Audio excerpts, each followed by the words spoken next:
자, 원래 오늘 진행하게 될 내용은 챕터 14 지구 환경 변화. 이 내용을 나가려고 하는데요. 오늘 수업에 조금 늦는다는 학생들이 좀 있어서 오늘 여러분한테 앞에 나눠드린 프린트 있죠? 이쪽 얘기를 조금 더 해보도록 하겠습니다. 이거는 앞에서 우리가 공부했던 챕터 13 지구의 기후 변화에 대한 이 내용을 조금 더 복습해 보도록 하겠습니다. 지구의 기후가 변하는 데 있어서 지구 외적 요인이 있었고 지구 내적 요인이 있었습니다. 기억들 하십니까? 지구 외적 요인 첫 번째 뭐가 있었습니까 하면 세차 운동. 그래서 세차 운동이 진행되면서 지구의 자전축의 방향이 바뀌는 거죠. 지구 자전축 방향의 변화가 있었습니다. 두 번째, 지구 공전 궤도의 20유리죠.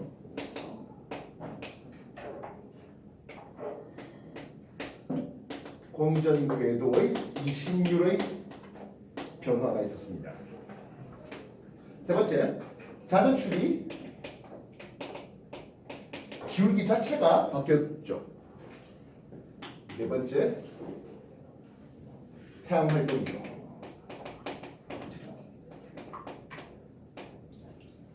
하면 지구 내적 요인 하면서 뭐 수력의 변화라든지 화산 터지는 화산재 영향 뭐 등등등이 있었습니다. 훨씬 더 중요한 건 요 네 가지였습니다.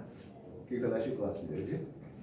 오늘 이럴 때 프린트를 나눠드렸는데 50문제가 실려 있는데요. 50문제는 지구 기후 변화와 지구 환경 변화 이것을 합한 내용입니다.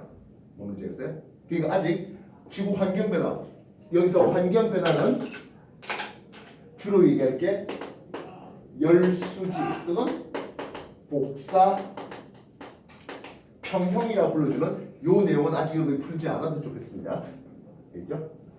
그래서 요런 네 가지 문제들의 얘기들을 주로 해서 푸시면 되겠다고요. 알겠어? 다시 한번 정해보죠.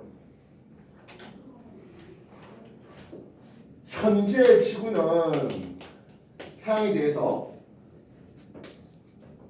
상대적으로 가까운 근일점과 상대적으로 원일점을 따라서 지구가 공전하는 과정을 보고 있습니다. 물론 굉장히 과장되게 일어났습니다. 뭐 이 정도로 근일점, 원일점 차이가 그렇게 크지는 않아요. 알겠어? 근데 현재 지구는 어떻습니까? 근데 원일점에선 지구 자전축 방향이 태양 쪽을 북반구 입장에서 태양 쪽을 향하고 있고 근일점에선 반대로 향하고 있습니다. 그래서 북반구 입장에서 보면 태양 쪽의 자전축이 기울어져 있는 여기가 태양의 남중고도가 높은 다시 말하면 여기는 여름입니다. 여기가 겨울이라고요.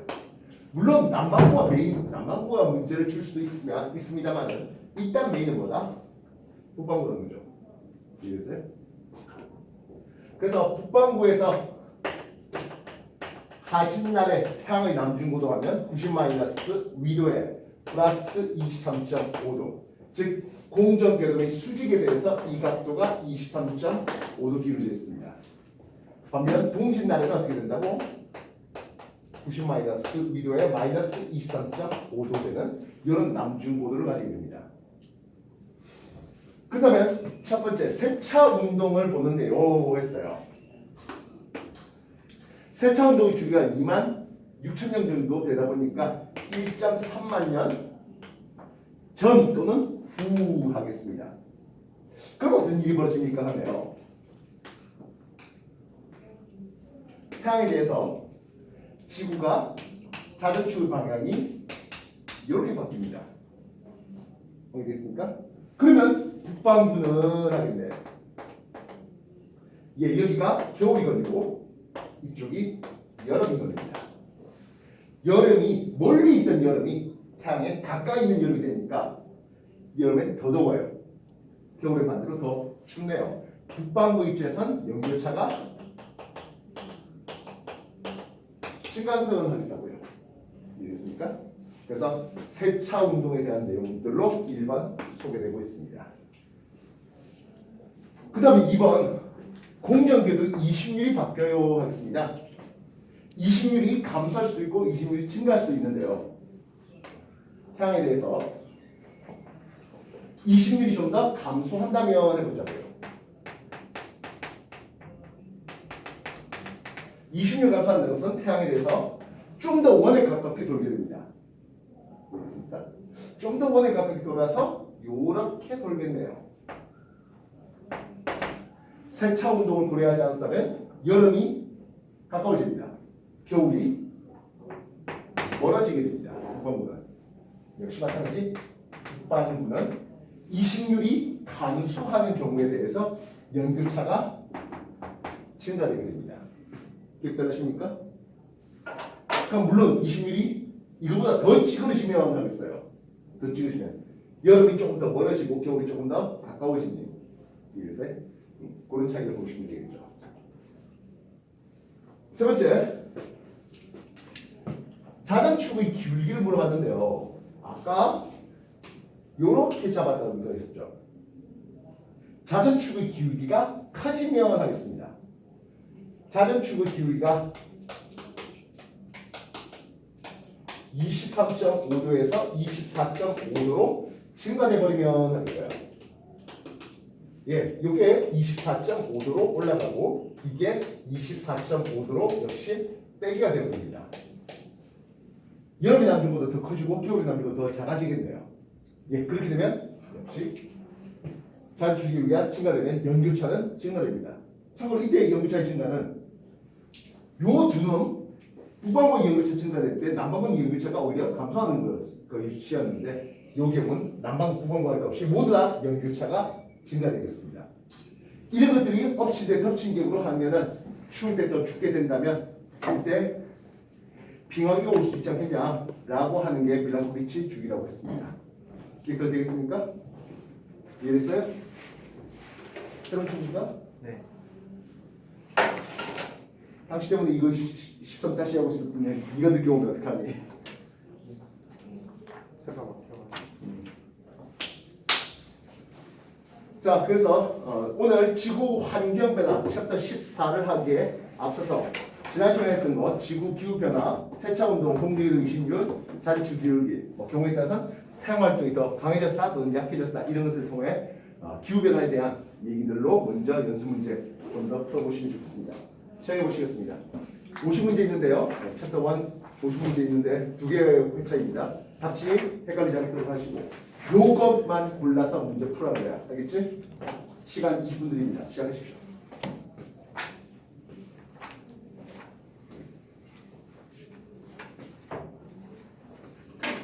당신 이거 배운 적 있어 없어? 네, 배운 적 있어 없어? 없어요. 다시 한번 보자.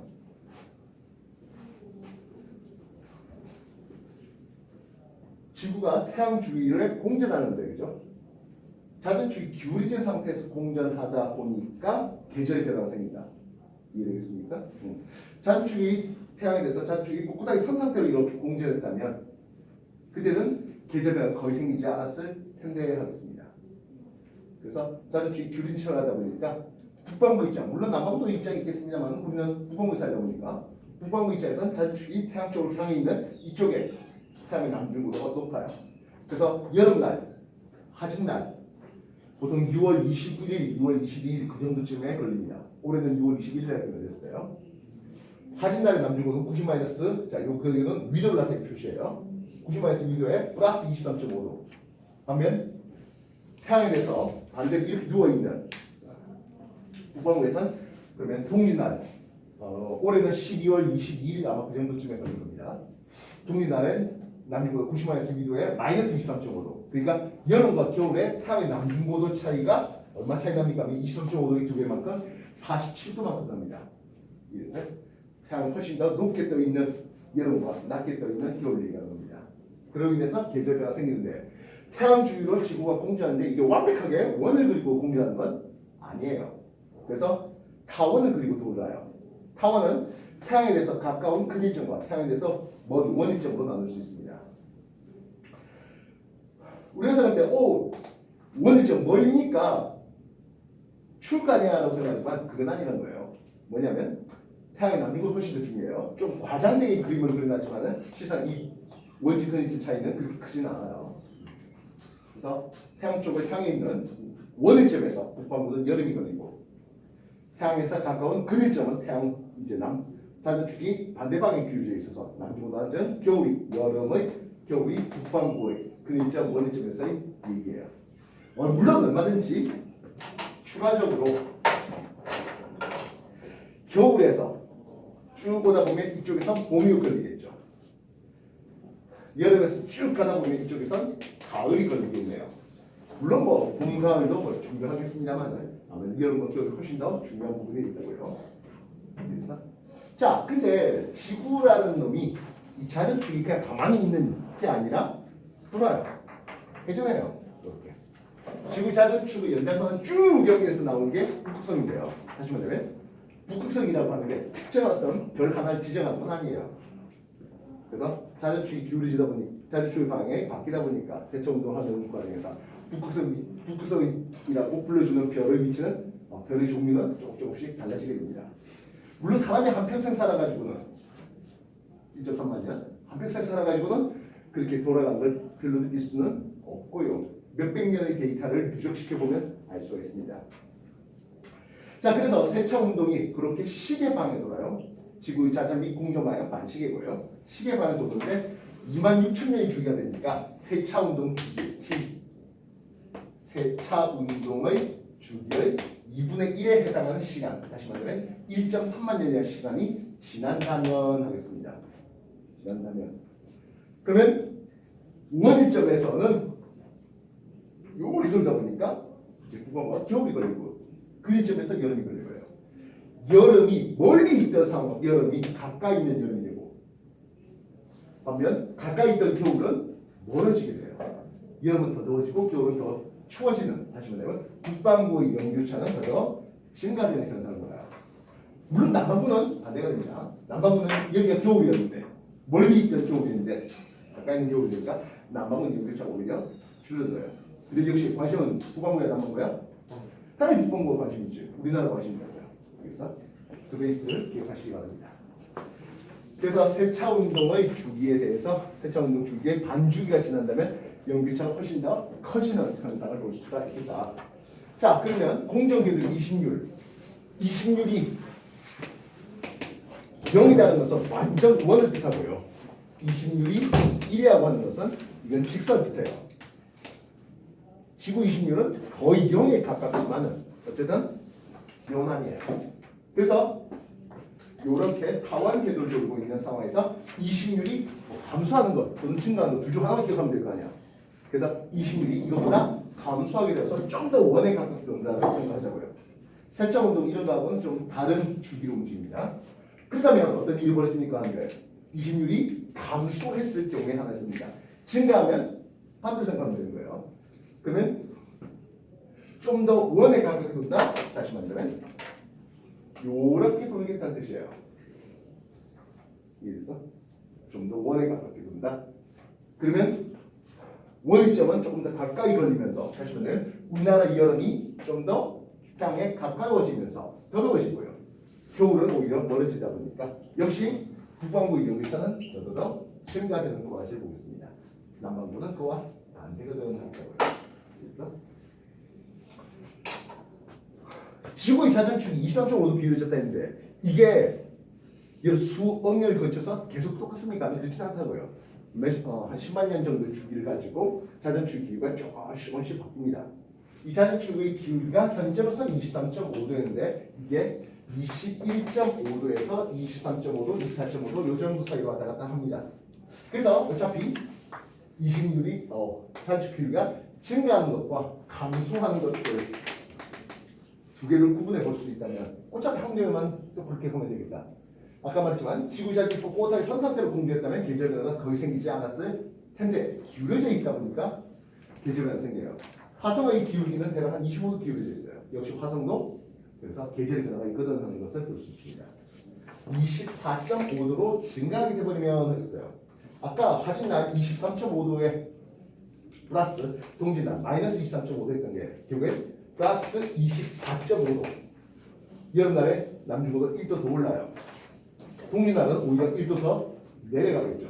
다시 말해 아까 47도의 남중고도 차이가 이제는 49도의 남중고도 차이가 돼요. 여름이 더 덥고 겨울이 더 추워지는. 그래서 이 자전축 기울기가 증가하게 된다면 계절 변화가 더 큰, 다시 말해 연결차가 더 크게 나와요. 이렇게 결론을 낼 수 있습니다. 그래서 참고로 자전축 기울기 변화는 남방 북방 관계없이 전부 다 연결차가 증가되겠습니다. 요 두 개에 대해서는 남방 북방 분위기가 다르게 설명한다는. 그래서 다음 어차피 우리 지구가 태양 덕분에 에너지를 받았기 때문에 태양의 에너지가 좀 줄어들게 되면 아무래도 태양 에너지, 복사 에너지가 적게 들어오니까 지구가 좀 더 식어지겠죠. 그러면 식물 광합성 이런 것들이 좀 줄어들겠고, 그래서 전 세계적인 대흉년을 가져올 수 있는 그 얘기가 나오고 있고, 지난 수업 때 소개했다시피 경신 대흉년이라고 해서 1600년대 한 2년에 걸쳐서 전 세계적으로 많이 흉년이 걸렸던, 작황이 좋지 못했던 그런 상황이 벌어졌다 하는 내용을 소개했습니다. 오늘 이 관련된 거 연재해볼게. 지금 올 수업 다 왔나 그러면? 저는 잘 안 왔어요. 은찬이 오늘 못 온댔나? 아마도. 자, 그러면 올 사람들 다 왔지? 좀 늦어요 한 사람들 다 왔지? 오케이. 그러면 챕터 14 보도록 하겠습니다. 책 펴세요. 챕터 14 펴세요.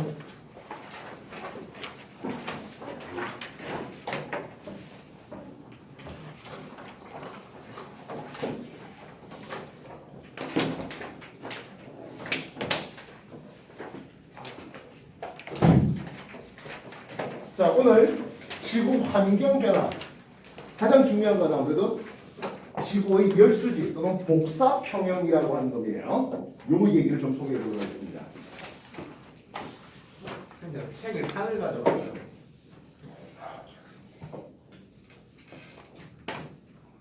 너 바보냐? 저 그렇게요. 그러게요. 뚝배기로 하다 보니까 좀 한데 요 필드 뒤에 보면 여유 있으니까 이쪽에다가 내용 정리 좀 더 하시고 기왕에 여러분들 색깔을 좀 활용해 주시면 좋겠습니다.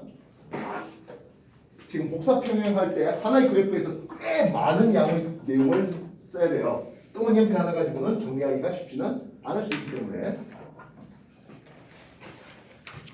열수지 또는 복사 평형이랍니다. 여러분들 평형의 뜻이 뭐겠습니까? 들어오는 것과 나가는 게 같다 되겠죠. 예. 지구의 열수지 또는 복사평이라고 해서 지구가 받는 에너지와 지구가 내는 에너지가 서로 같다는 뜻입니다. 또한 지구 내부의 대기가 흡수하는 에너지와 방출하는 에너지 또는 지구의 지표가 흡수하는 또는 방출하는 에너지가 서로 다 같다 하는 그런 내용을 소개하려고 합니다. 이해됐습니까? 열이 전달되는 에너지가 전달되는 방법은 전도, 대류, 그리고 복사가 있죠. 복사는 진공 중에서라도 얼마든지 전자파이 형태로, 복사파이 형태로 내놓는 것을 볼 수 있습니다. 태양은 표면온도가 대략 한 6,000도씨 가까이 됩니다. 반면 지구의 표면온도는 한 15도씨밖에 안 돼요. 비례 법칙이라는 게 있는데요. 람다 맥스, 람다는 빛의 파장을 뜻합니다. 어떤 특정 물체가 복사파를 내놔요. 여러분들도 복사파를 내놔요. 여러분들 정도 온도면 가시광선을 내놓겠습니까? 적외선을 내놓겠습니까? 당연히 적외선이죠. 불 꺼놓으면 여러분 보여요? 안 보이잖아요. 가시광선 내지 못해요. 근데 적외선 촬영하면 보이잖아요. 그지? 사람 차원이면 적외선을 내겠습니다. 전기난로 처음에 이제 열이 오르는데요. 전기난로에서 나오는 열은 대략 한 400에서 한 700도씨 정도 되는 것 같습니다. 그 정도 되면 불그스름한 빛을 내게 됩니다. 온도가 한 1000도 가까이 되면 좀 노릇끼리한 그런 빛을 내게 돼요. 알겠어요? 그 우리 백열전등 있잖아요. 그거는 전기가 통하면서 열이 발생하고 그 열 때문에 온도가 올라가면서 빛이 나오게 그게 백열등이에요. 그러다 보니까 백열등은 효율이 좀 많이 떨어지죠. 빛에너지가 한 8%밖에 못 나가요. 그럼 나머지는 92%의 전기 에너지는 열 에너지입니다. 이거 뭐 겨울이었다면 백열등을 켜는 게 뭐 난방하는 데 있어서 뭐 도움을 준다 할 수 있겠지만 여름이 어떻게 되는 거야? 에어컨 켜면서 백열등 켠다? 그죠? 난로 켜고 에어컨 켜는 게 아니야. 이해됐어?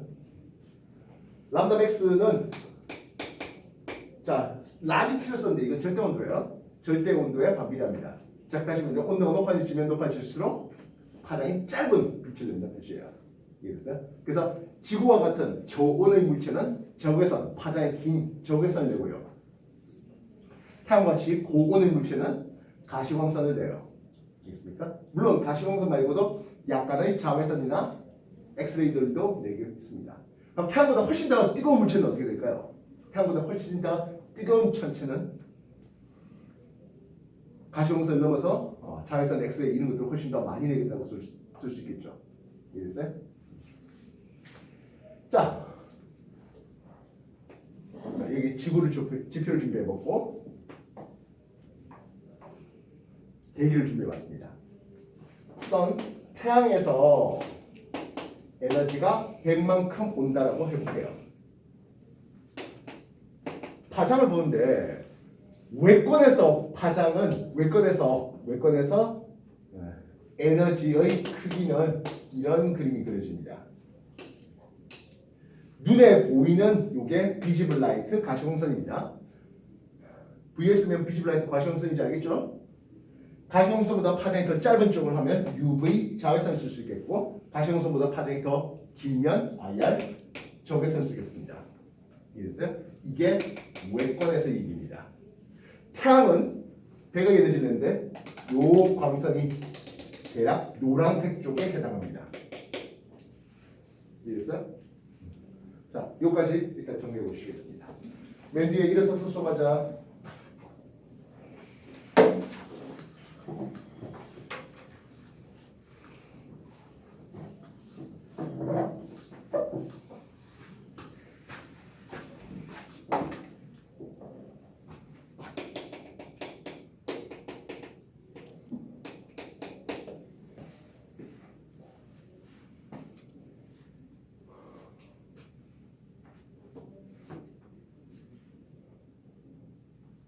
물론 책에도 적혀 있습니다만은 이렇게 같이 한번 적어주시면 좋을 것 같습니다.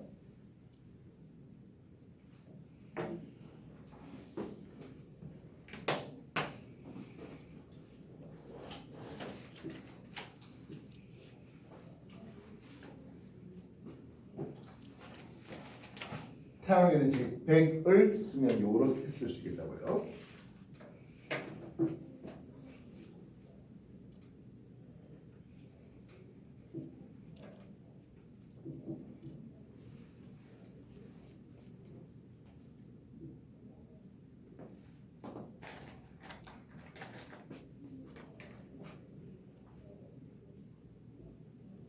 색깔을 좀 활용해 주시면 좋겠다 했죠.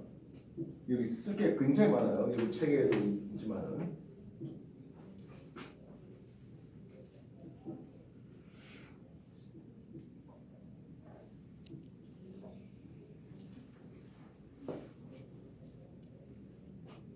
이렇게 약초 쓰면 알아먹을 수 있죠.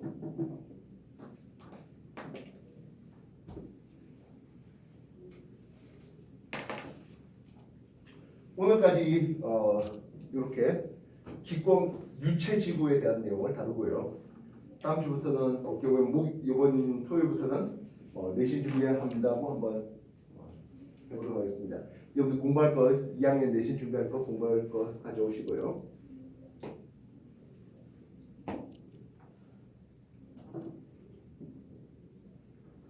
나중에 뭐 하고 싶은 단원이 있으면 얘기를 미리 좀 적어놓으면 훨씬 좋겠습니다.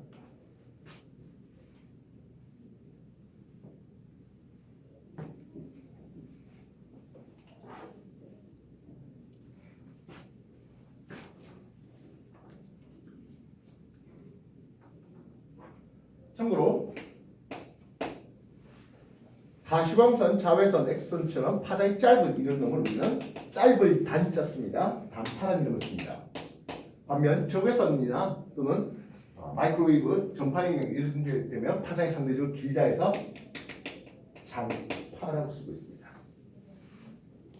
적외선 더 넘어에 전파 영역들, 마이크로웨이브 이런 것들이 더 있습니다. 자, 볼게요. 그럼 태양에너지가 100%다 지표에 떨어집니까 하면 그렇진 않네요. 대기에서 반사되는 것과 지표에서 반사되는 것들이 있습니다. 이 반사된 에너지가 30 정도 나오네요. 이걸 지구의 반사율 또는 엘베도라는 이름을 쓰겠습니다. 그렇다면 만약에 대규모 화산이 터져서 화산재가 하늘을 뒤덮어요. 화산재가 하늘을 뒤덮으면 지구의 반사율은 증가할까요? 감소할까요? 증가하죠. 화산재가 태양이 비도는 걸 막아주거든요. 화산재, 대규모 화산 터지면 반사율은 증가됩니다. 그 다음에 기온은 어떻게 될까요? 예, 기온은 감소하죠.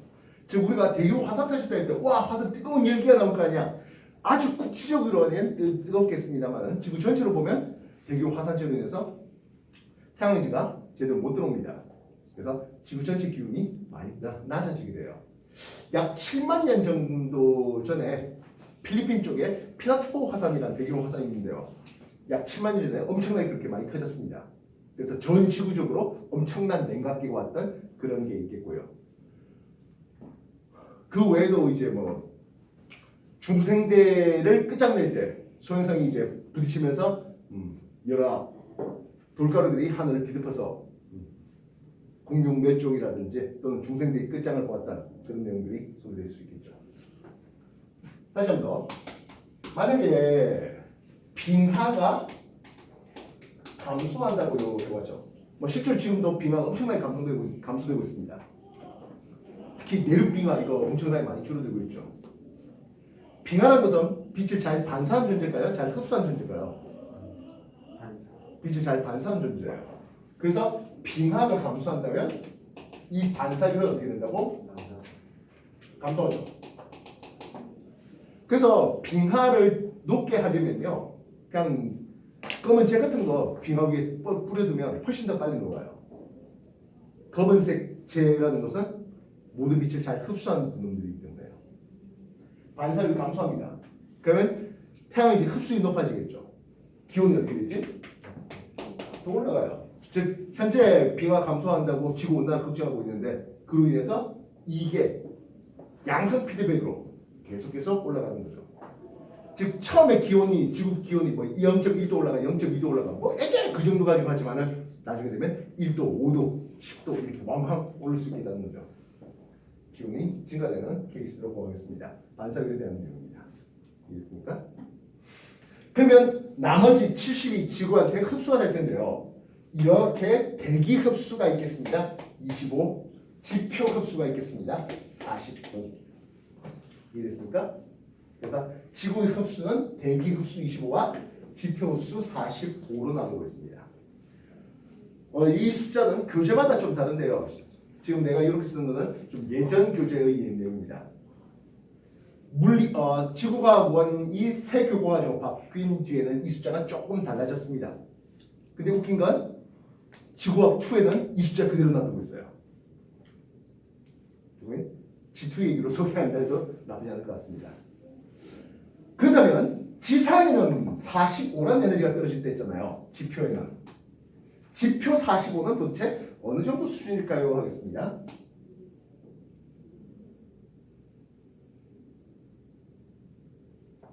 요게 지상에 들어오는 45 정도의 에너지가 됩니다. 그렇다면 이 에너지는 뭐겠습니까? 근데 UV 자외선이 흡수되겠죠. 이해됐습니까? 요 자외선은 흡수된 자외선입니다. 요 IR 적외선 이거 역시 뭐다? 흡수된 놈이에요. 그렇다면 요 놈은 뭘까요? 가시광선 영역에서 요 영역은 뭘까요? 이것도 흡수한 걸까요? 얘는 반사된 요동이에요. 우리가 우주 공간에 나가서 지구를 볼 수 있잖아요. 지구가 가시방석이 될까요? 지구는 가시방석 그냥 단순하게 반사했을 뿐이에요. 우리가 지금 목성 잘 보이고 있는 거 알고 있죠? 밤에 목성 잘 보입니다. 목성이 스스로 빛을 냈어요? 그건 아니에요. 태양빛을 반사한 존재라고요. 알겠습니까? 그래서 이 반사가 이 30에 해당합니다. 그럼 이 흡수는 바로 이 대기 흡수에 해당하는 겁니다. 이해했어요? 대기 흡수 25는 UV 자외선 영역에서 흡수되는 것과 IR 적외선 영역에서 흡수되는 게 있네요. 이해됐습니까? UV 자외선 영역에서 흡수됐습니다. 누가 흡수했을까요? 누가 흡수했을까요? 자외선 잘 흡수하는 놈이 누구예요? 오존이죠. 주로 성층권에서 말입니다. 반면 IR 적외선을 흡수했습니다. 누가 흡수했을까요? 이게 온실 가스가 되겠죠. 온실 가스 대표적인 놈이 누구? CO2 이산화탄소가 있겠습니다. 주로 화석연료 연소라든지 생명체의 호흡, 부패 이런 과정에서 나오고 있죠. 경우에 따라서는 화산 터지는 과정에서 이산화탄소가 방출되기도 하겠습니다.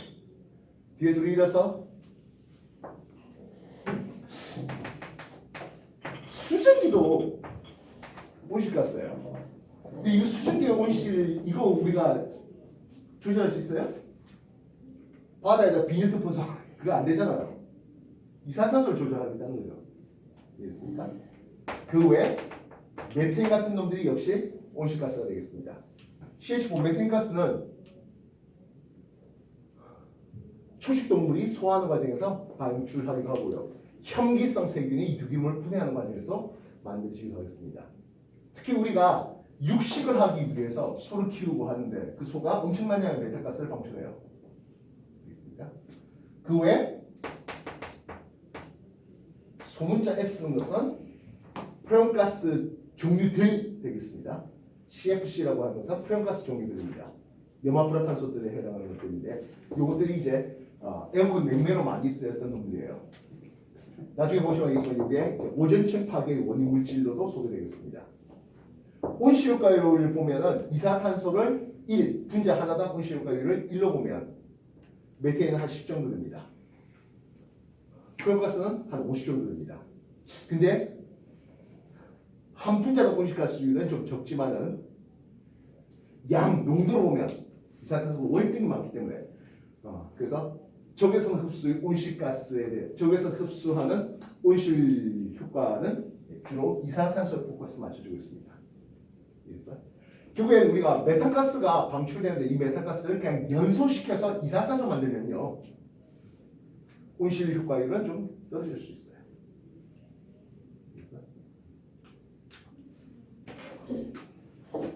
온실가스는 주로 어디 있겠습니까? 근데 당연히 대륙권이죠.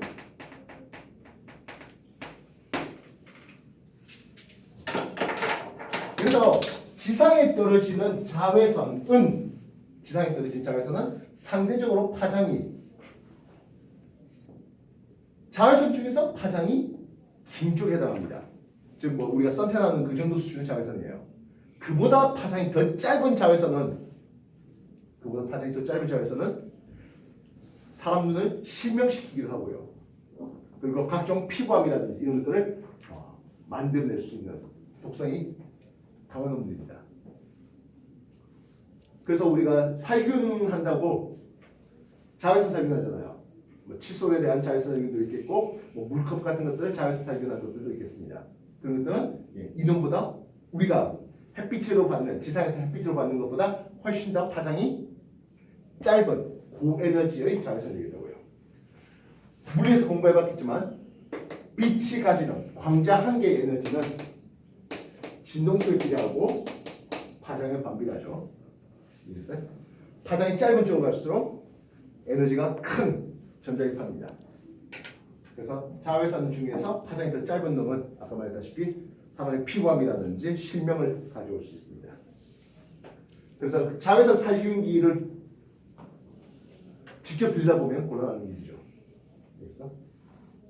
근데 물컵 살균한다고 뭐 보면 물컵에 살균하고 있잖아요. 근데 유리가 닫혀 있는데 이 유리는 자외선을 차단시켜요. 그래서 유리 넘어서는 자외선 안 나와요. 뭔 뜻인지 알겠어? 그래서 햇빛 있는데 유리창이 있으면은 별로 안 타요. 유리창을 열면은 엄청 타요. 뭔 뜻인지 알겠어? 정리하십시오.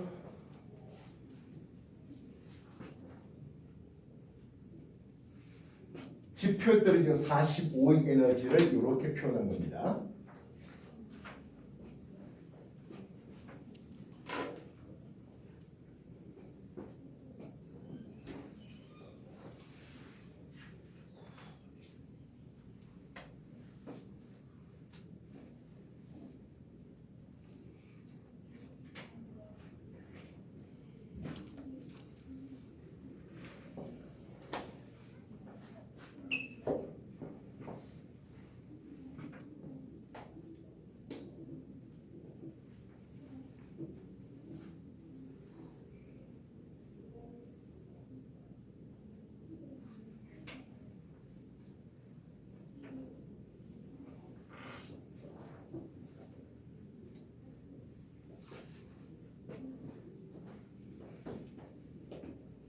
수능 치게 된다면 아까 봤던 지구 기후 변화의 외적 요인 그리고 열수지 무조건 한 번씩 꼭 보고 나옵니다.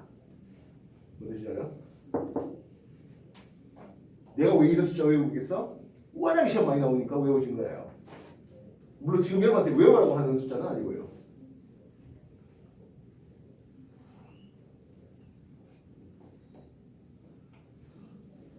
당연히 과거 간다 하더라도 또 계속 써먹어야 되는 거예요.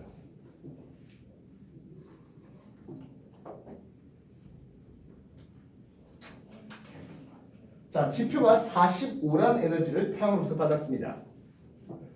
태양에서 약간의 자외선과 다량의 가시광선 그리고 일부의 적외선을 받았습니다. 지표에 떨어진 에너지의 대부분은 가시광선의 대부분을 차지합니다. 무조건 아니에요. 약간의 자외선과 약간의 적외선이 있습니다. 대부분은 가시광선 형태로 지상에 떨어지게 됩니다. 자, 그렇다면 지표는 에너지를 방출하기도 하는데요. 계류와 전도라는 직접적인 방법으로 콸만큼 내놓습니다. 주로 수증기 응결열과 같은 상태 변화에 관여하는 열을 잠열이라 하는데요. 이 잠열이 21만큼 나옵니다. 그리고 지구라는 놈이 온도를 가지고 있다 보니까 복사파의 형태로 지표 복사의 형태로 대기에 100을 주고 외권으로 4를 줍니다.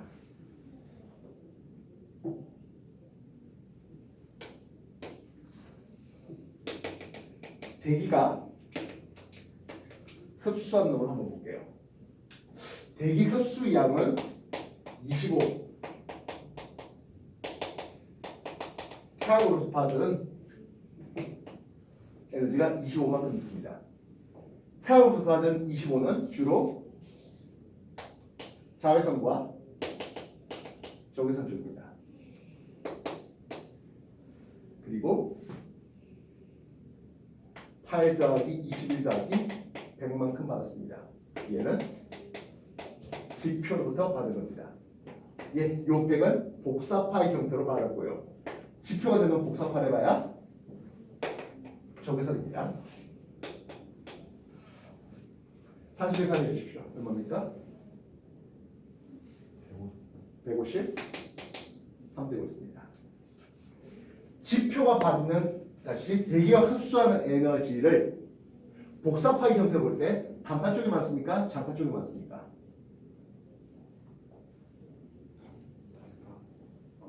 이게 제일 많잖아. 장파. 장파가 훨씬 더 많죠. 그럼 대기가 흡수한 게 있으면 대기가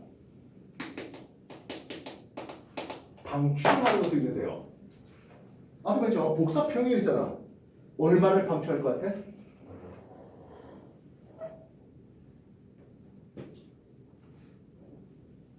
이게 153이야? 4요. 방출하는 건 154만큼 방출해요. 얼마나 방출합니까 하면 지표로의 제복사가 있겠고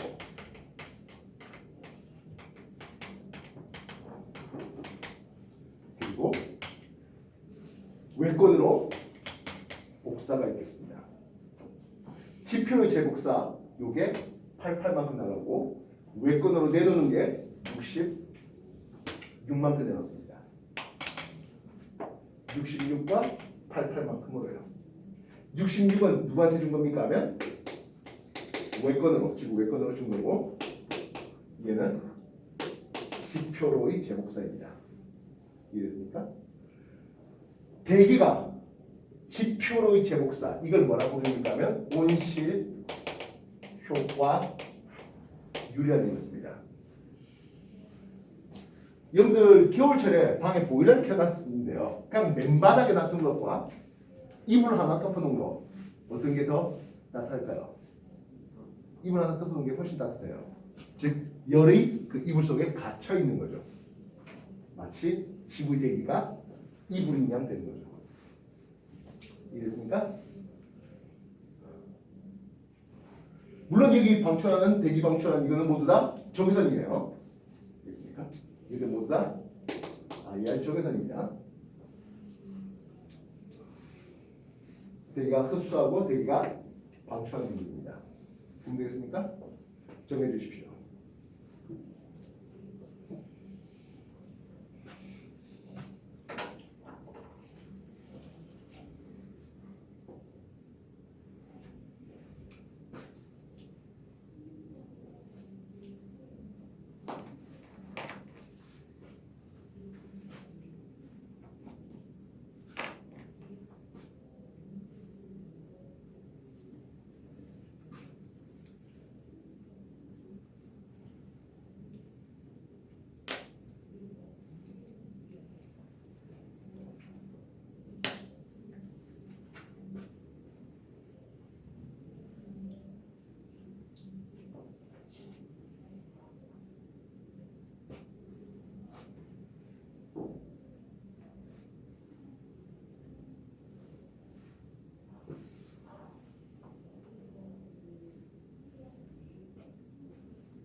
시험 문제 뭐가 나옵니까 하면 이렇게 가르치는 거죠.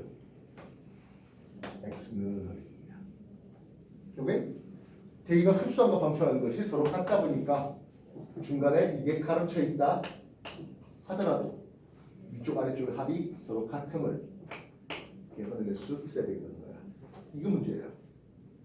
그래서 자, 대기가 흡수하고 방출하는 게 서로 같다라고 해서 열 수 있는데요. 그렇다면 지표 역시 흡수한 것과 지표가 방출하는 게 있겠죠. 지표가 흡수한 방법을 다시 보겠습니다.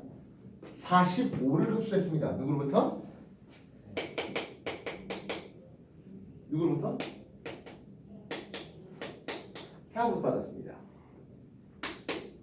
또한 대기가 지표로 재복사해 88을 또 받았습니다. 산수계산 133이 나오겠죠? 88 이건 그럼 누구로부터 받은 거야? 대기로부터 받은 거죠. 요놈은 6 주로 비즈블라이트 가시광선 용료로 받았다 했습니다. 얘는 적외선으로 받았다 했습니다. 역시 마찬가지로 지표가 흡수한 에너지는 단파 쪽이 많아? 장파 쪽이 많아? 장파 쪽이 많아 라고요. 그럼 뻔뻔하게 지표가 방출한 거 역시 얼마 나와야 될까요? 133. 예, 133이 나와야 되겠습니다. 지표가 방출한 거 쭉 써봅시다. 8 냈습니다. 21 냈습니다. 100 냈습니다. 그리고 4를 냈습니다. 얘네들은 누구한테 준 겁니까? 얘 100이한테 줬죠. 물론 100이라는 놈은 IR 쪽에서 낸 거예요. 자, 여기서 재밌는 놈이 있네요. 바로 요 4예요. 4. 지표가 복사한 게 원래는 104인데 이게 100이가 전부 다 모은 게 아니에요. 100을 뚫고 그냥 날아간 게 4가 더 있어요. 이래서 이게 뭐 뜻이야? 뭐를 뚫고, 그지? 대기의 창을 뚫고 직접 뭐의 건을 날아가는 거예요. 지구의 대기가 흡수하지 않는, 그러니까 흡수율이 떨어지는 그런 적외선이에요. 아까 아예 적외선 할 때 일부는 흡수하지 않지. 요 파장이 뭐가 될게요? 이게 대기의 창이에요. 이해됐어? 여러분들 엘니뇨 또는 아니냐는 것을 배워볼 거고 오늘도 한 번 더 할 건데요. 2F 하면서 엘니뇨 아니냐 나왔지? 적도 인근의 해수의 온도가 좀 더 평균보다 높아져, 낮아져 이런 것들을 우리가 집중해야 되겠습니다. 수온을 재겠다고 배 타고 나가서 온도계 하나씩 꽂아보자고요? 어디서 그렇게 합니까? 결국엔 인공위성에서 찍어야 될 텐데, 그죠? 인공위성에서